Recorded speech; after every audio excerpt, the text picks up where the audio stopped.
You woke up this morning, picked up your phone, and within 2 minutes, you were reading about a disaster, a conflict, a tragedy, maybe a flood somewhere, maybe a political scandal, maybe just something terrible happening to a stranger on the internet. And you didn't stop. You kept reading. You kept scrolling, even though it made you feel worse, even though none of it was in your control. Here's what's strange. You didn't do that because you're a pessimist. You didn't do that because you have a problem.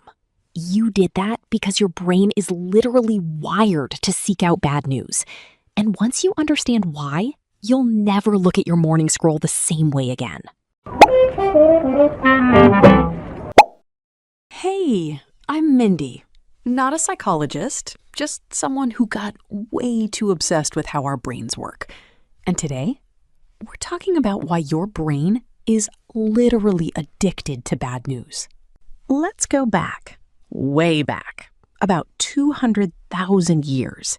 Your ancestors didn't have smartphones, but they had something much more urgent to worry about: survival.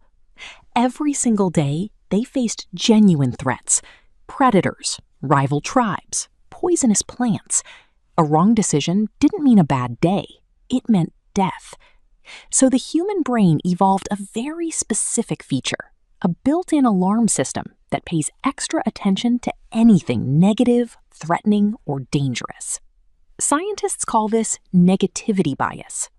Studies show that negative information activates the brain's amygdala, your emotional threat detector, far more strongly than positive information of equal intensity. In one study by psychologist Roy Baumeister, it took 5 positive events to emotionally outweigh 1 negative event of the same size. 5 to 1. That's not weakness. That was survival. The ancestor who ignored a rustle in the bushes got eaten. The one who panicked every time survived to have children. You are descended from the ones who panicked. And that ancient wiring, it's still fully installed in your brain. Except now, instead of rustling bushes, it's news notifications. But negativity bias explains why we notice bad news. It doesn't fully explain why we can't stop. That's where dopamine comes in. Most people think dopamine is the pleasure chemical. It gets released when something feels good, right? Not quite. Neuroscientist Kent Berridge at the University of Michigan made a discovery that changed how we understand the brain. Dopamine isn't really about pleasure. It's about wanting, about anticipation. Dopamine surges before you get the reward, not after. It's the craving, not the satisfaction.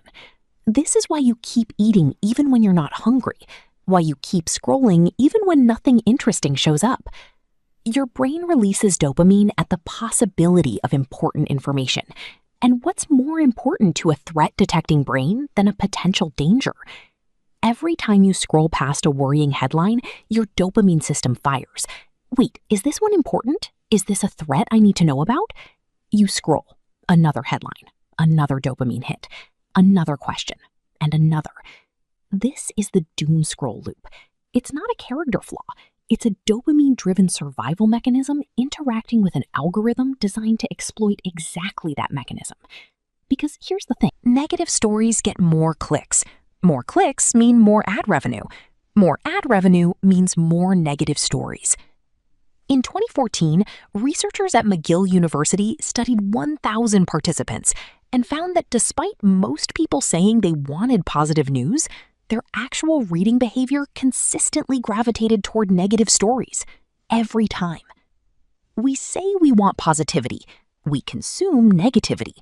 The media knows this, the algorithm knows this, and without realizing it, we reward the cycle every single time we click.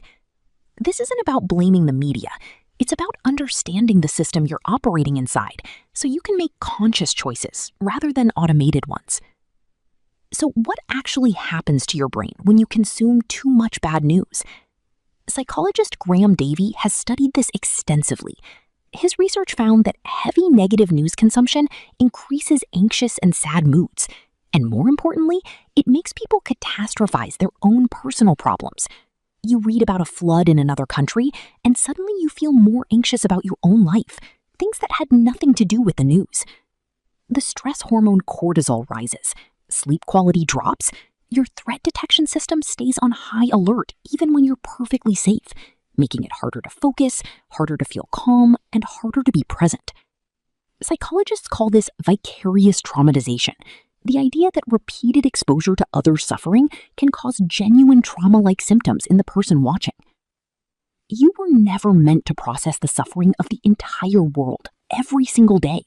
Your nervous system was designed for a village, not 7 billion people.